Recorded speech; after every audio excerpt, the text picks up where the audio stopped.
Hi, everybody. It's Walter. I'm the Dutch mentor, and good morning again. Today is another one of those chats about leadership.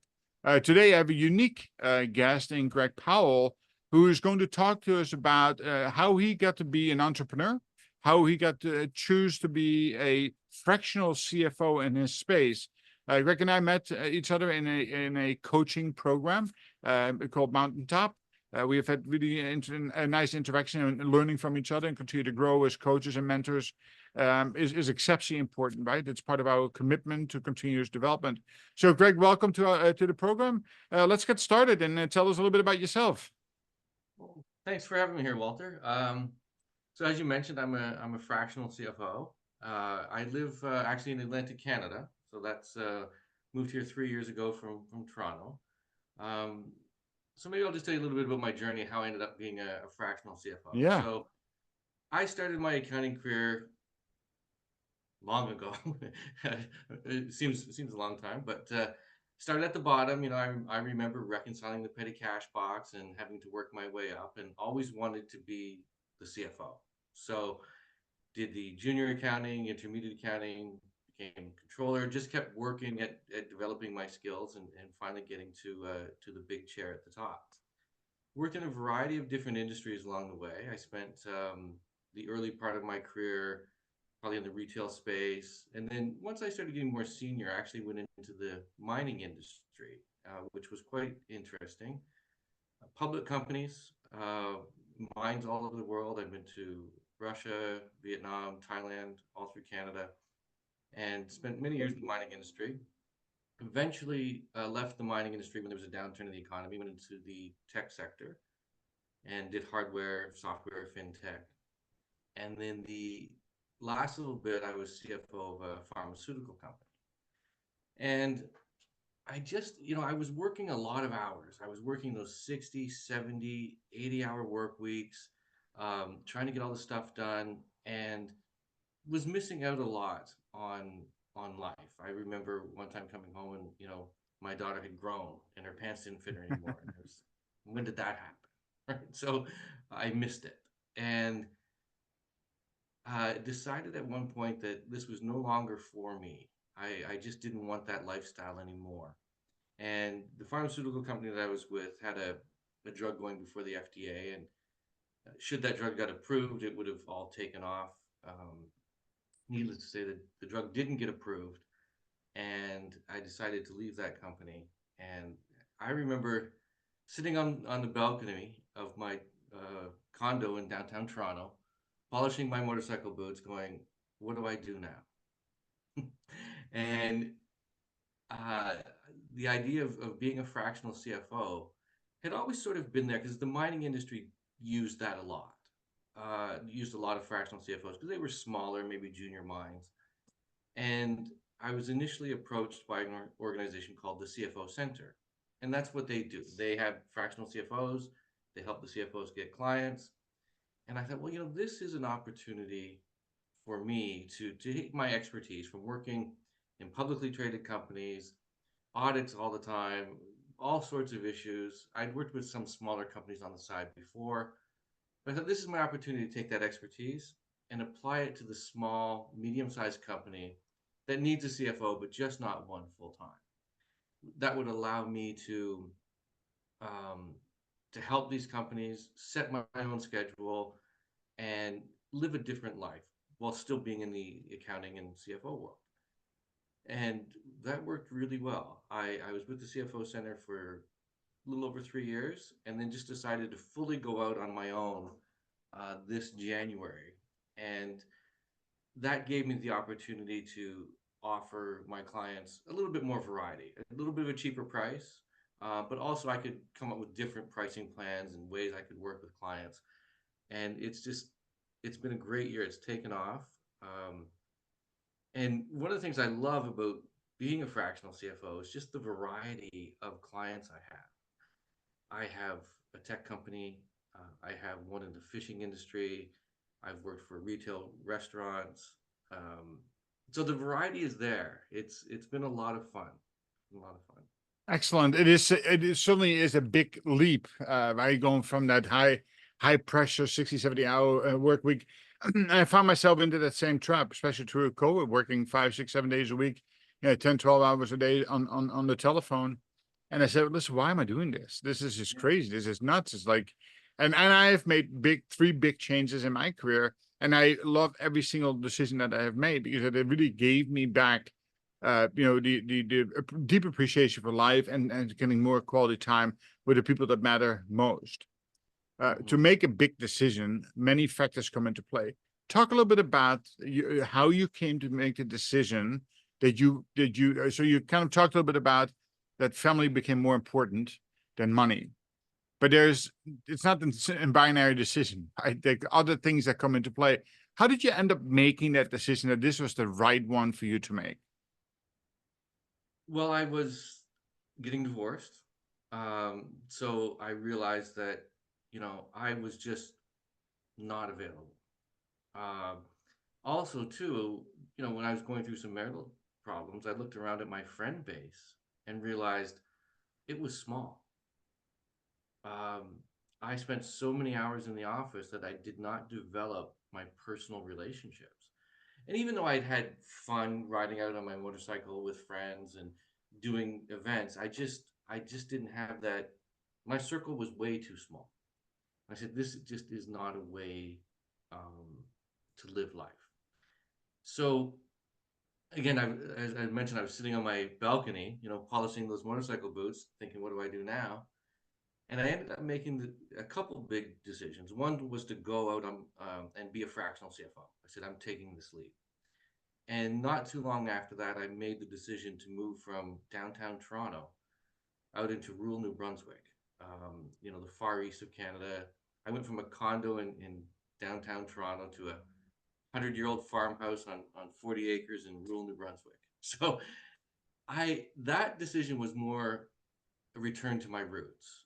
I grew up in the country, and I just wanted to be away from the noise pollution of the city into the country and realize that I could do most of my work remotely.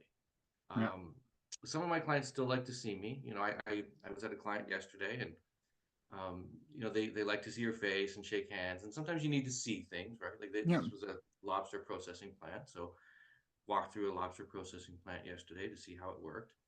But most of my work I can do right here in this chair.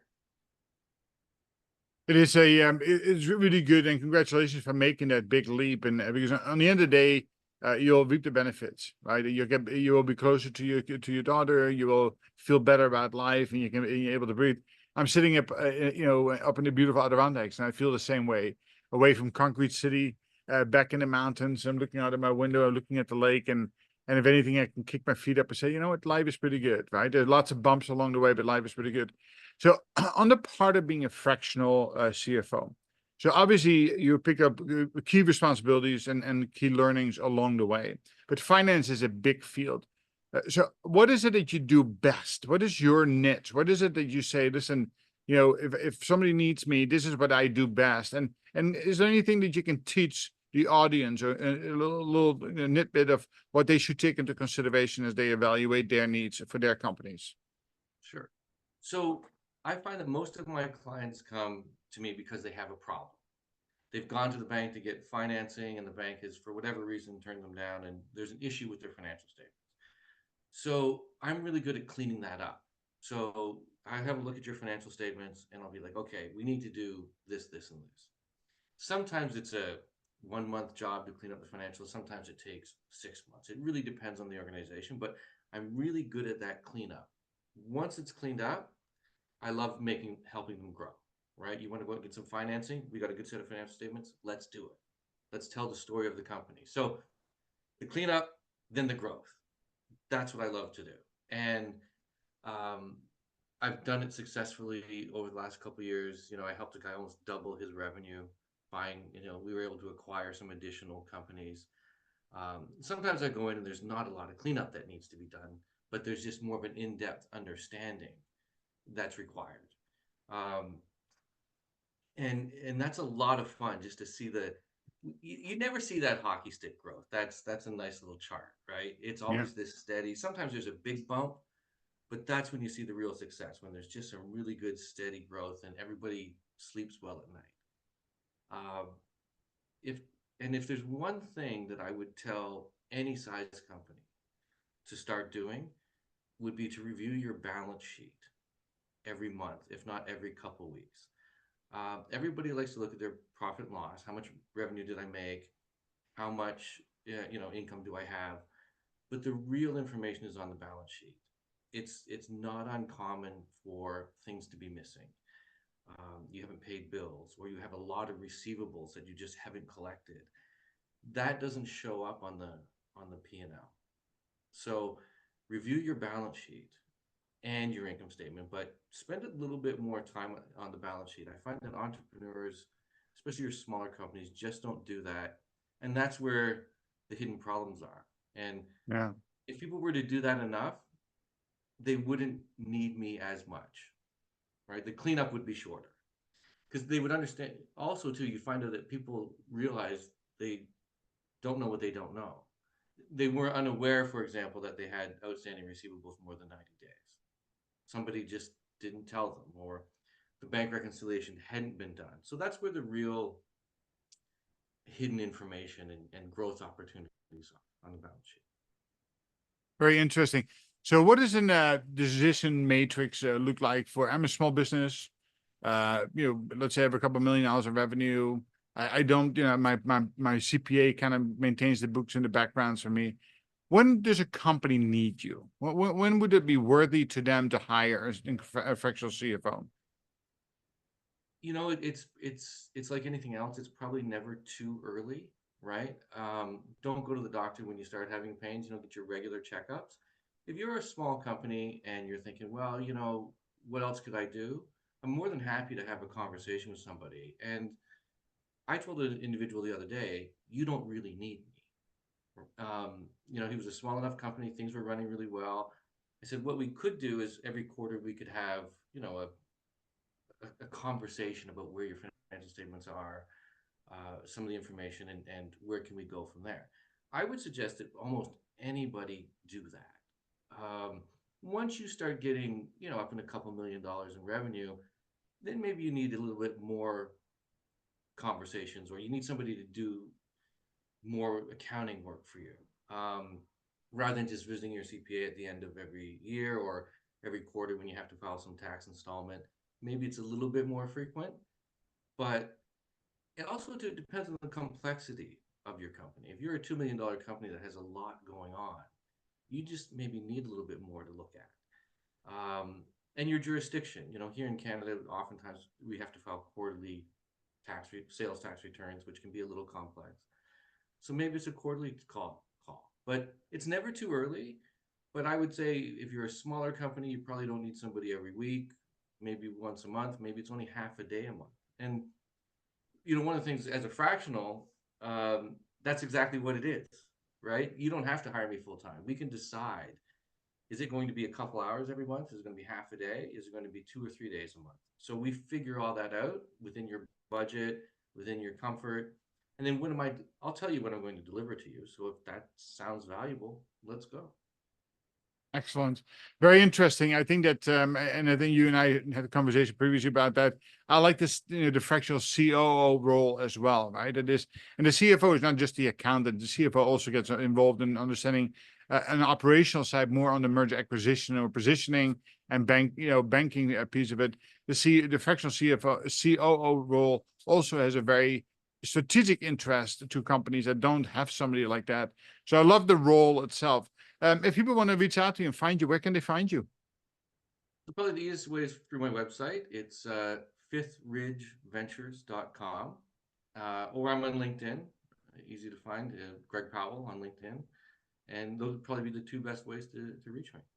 Excellent. Greg, thank you very much for joining me for the conversation this morning. Certainly, I learned a few things. Hopefully the audience took something away from it as well. Good luck up in Eastern Canada. I might have to get a motorcycle and come take a ride up there for someday. Well, you're welcome anytime. Thank you. I appreciate that. Have a wonderful day, and we'll talk soon again. Sounds good. Thank you. Thank you.